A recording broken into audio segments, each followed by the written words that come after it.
My recent review video of Star Trek VI: The Undiscovered Country generated many comments about Paramount's 4K release of Star Trek the Motion Picture. I was told that much work had been done for this new 4K disc to try to make it look more like the vision the director Robert Wise had intended. Many also told me that it's actually their favourite Star Trek film, so I thought it would be good to go back and tell the story of what led to Star Trek the Motion Picture, as well as to take a fresh look at it via 4K disc.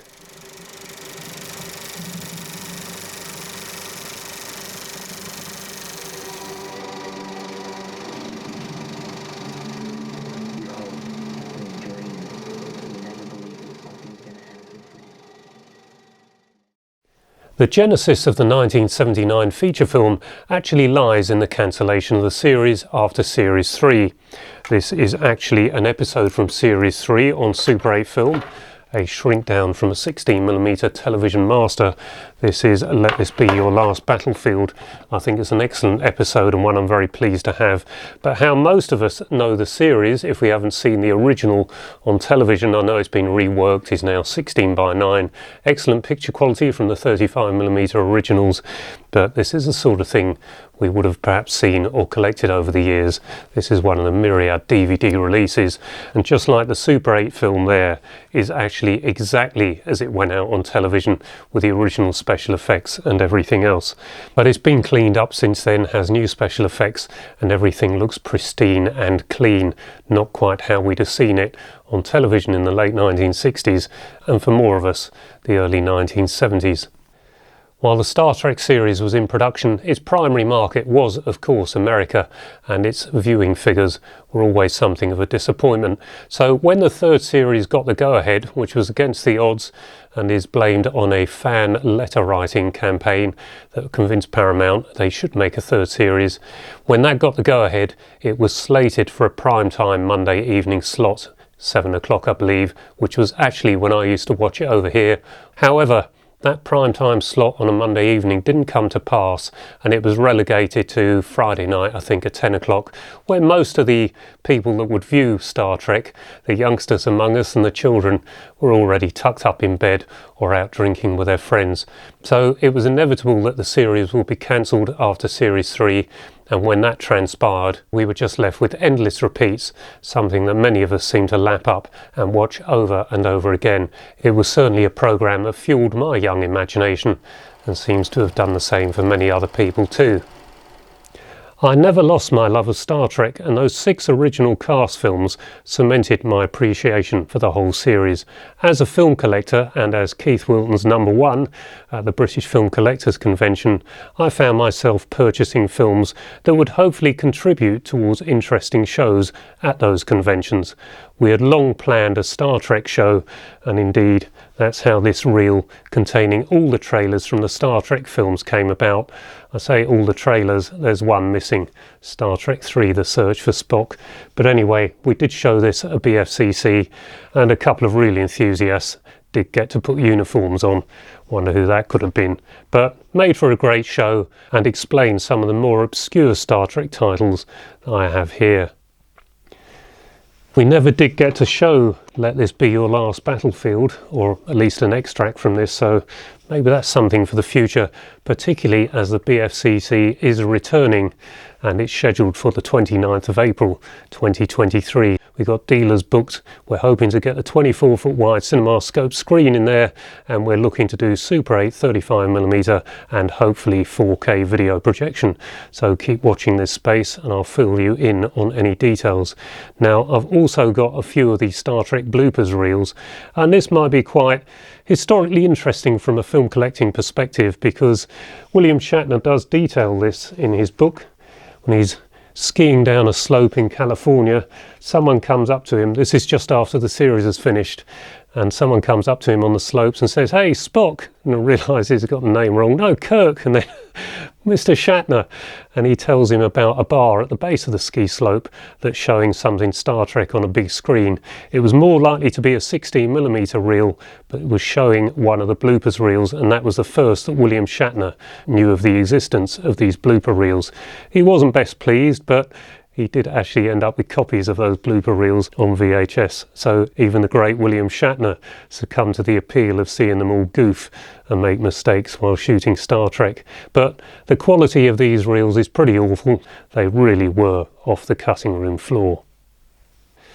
I did get a couple of other episodes of the original series, and these are interesting as they have the American captions for advert breaks and other things, so they clearly come from 16mm television masters and have got all that historic information included. William Shatner speaking. Tonight's Star Trek continues in a moment. The original Starship Enterprise is preserved and it's housed at the National Air and Space Museum, the Udvar-Hazy at Washington Dulles, or just by Washington Dulles Airport in Washington DC. Now, I was there a few years ago when it was being restored, and when I and a good friend who was with me, we were part of a VIP group who were there to do a race meeting. I was there to film it along with my wife. Anyway, we were there getting a tour by a fellow Triumph car race enthusiast and curator of the museum, Jeremy Kinney. And when we found out it was upstairs being restored, by the time we got off our knees and finished kissing his feet, he was arranging for the whole group to go up and see this historic model. And what a treat for a lifelong Trekkie like me. How on earth they managed to get the entire crew inside an 11-foot model remains a mystery, but that's the magic of the movies, I suppose. Although most of the surfaces were repainted. Amazing that it's been preserved so well, but this series and this model had an influence on the staff at NASA. What was the prototype space shuttle called, for example? Yep, Enterprise. No wonder it's being looked after so well. The brown color there, these decals, all this stuff is original to the 60s. It was only a few years after the series ended that Gene Roddenberry was asked to pen a script for a possible big screen Star Trek outing. And as we all know, the end result was Star Trek the Motion Picture. But it took some effort to get there. There were several scripts that were attempted from different writers, some of the top science fiction writers in the business, but all were rejected by Paramount. Nothing seemed to hit the mark. But as the years went on and the clamour for more Star Trek really did become a deafening roar, then it was obvious something was eventually going to happen. And after all the trouble between the script writers and the people trying to control the Star Trek universe, Paramount decided on a new approach, and that was to launch a new television series called Star Trek Phase 2. And this is where the characters of Decker and Ilia, played by Stephen Collins and Persis Khambatta in Star Trek the Motion Picture, came from. Stephen Collins' character was insurance against the aging Kirk. Just in case he no longer worked as the Captain Hornblower in space, there was a new younger actor to come along and take his place. And also, I suspect, William Shatner by then might have been getting a little expensive and maybe a little too opinionated. And then Star Wars came out and it was all systems go again for a Star Trek big screen outing. The Star Wars special effects really did drive the special effects for what became Star Trek the Motion Picture. But the other problem, although I love seeing those special effects, I think they're marvellous for the most part, one or two don't quite stand up, the match shots occasionally where you've got people in them. If you look in the distance, you can see some of the people are static and obviously drawn in, but you didn't notice that on huge cinema screens, because the degradation of the image, the bigger you go, then the more realistic it becomes. And so the 4K disc, if you have either of the 4K discs, this original one or the new one, the bigger you go, the better it will look. But anyway, I digress. The big problem for what became Star Trek the Motion Picture was the obvious use of the television script, and the worst aspect of that was the ending, the climax with the V'ger alien, where the main characters are standing around and they actually tell us the ending.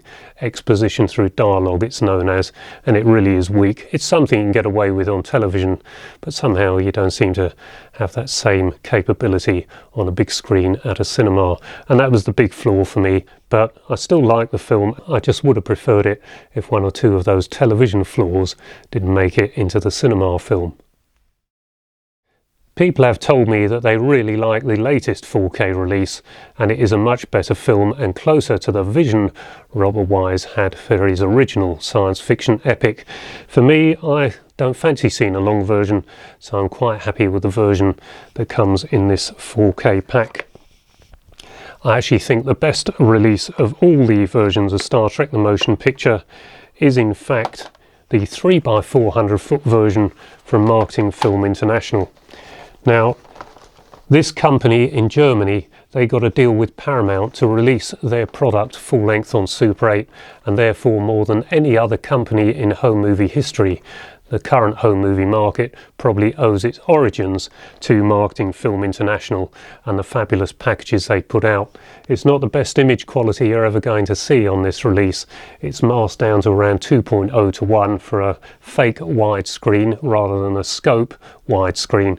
But it does work rather well, and if you're clever enough to be able to re-record the sound from the original VHS or DVD, then you can have quite an impactful screening. And the story really does run along really well in this. It's still got the flaws in it, but I think I prefer it to any other version that I've seen. There was an earlier release from Marketing Films of Star Trek the Motion Picture, and that was of the Paramount promo reel that they put out, which runs for about 13 minutes. And because this wasn't a full 400 foot reel, Marketing included some trailers from some of their other movies, such as Saturday Night Fever, Grease, Barracuda. Don't think that ever saw the light of day on any other format, but they were very short clips. It just made up the running time to about 16 minutes, so people wouldn't think they were too badly robbed, because it was £30 to buy that reel back in 1980. So if you think a 4K disc costs a lot of money today, think again, because Super 8, when it was the home movie king, it really was a lot of money to buy just an extract of a film, with feature films from Marketing costing around 140 to almost £200. So there's food for thought. On the 4K we have Dolby 7.1 sound, and very good it is too.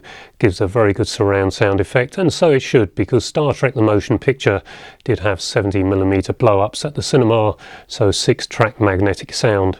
And I don't know what the format of that sound would have been, but traditionally 6-track mag on 70mm was 5 channels at the front and 1 at the rear for the surround sound effects, but it all changed in 1978 with Superman and went to a more 5.1 sort of sound that we enjoy today.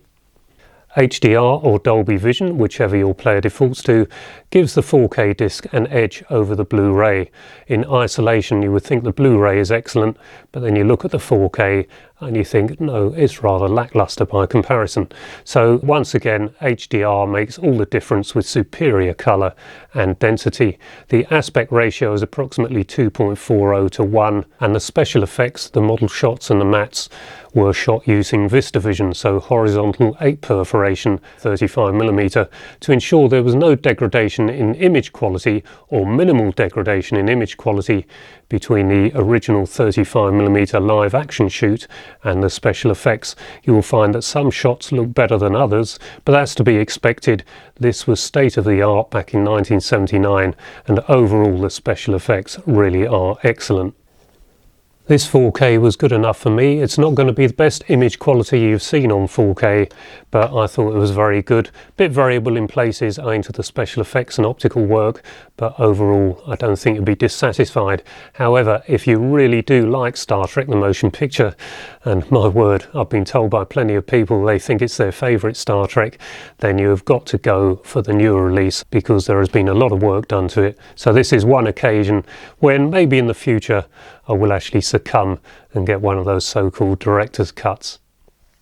The estimated budget was $35 million and the worldwide gross was $82.5 million, so it wasn't brilliant, but almost inevitable that a second attempt would be made, and in my opinion that second attempt is one of the best sequels in filmmaking history. So who knows, perhaps we'll take a look at Star Trek The Wrath of Khan in a future video.